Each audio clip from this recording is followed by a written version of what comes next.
Korea is one of the fastest aging countries in the world, and as its working age population shrinks, one report warns the country's economic growth could fall below 1% within a decade. Eunice Kim has the full story. The number of new births last year reached the unwelcome milestone of being the lowest on record at 406,300. This year, it's poised to drop even further to below 400,000.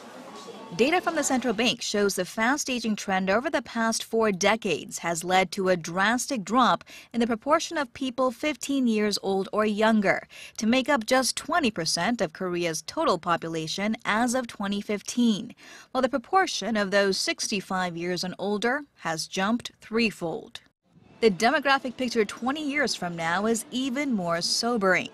With the elderly population on track to make up more than 50% in dependency ratio, it's projecting every pair of working-age people will have to shoulder the cost of care for a single senior citizen.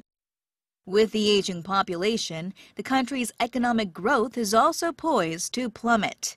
The Bank of Korea puts the rate in the 0% range in 10 years and in negative growth by 3 decades.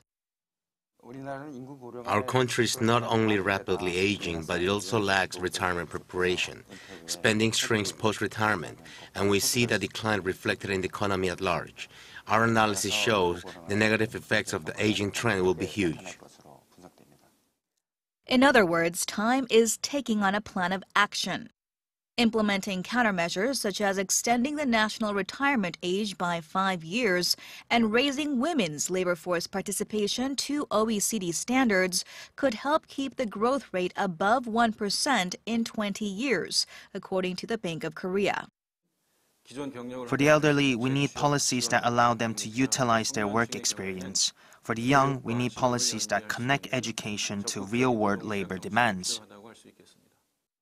In addition to customized policies by generation that allows for work-life balance, the bank also suggests recruiting highly skilled workers from overseas, while being mindful of social readiness and of not exacerbating the youth unemployment problem.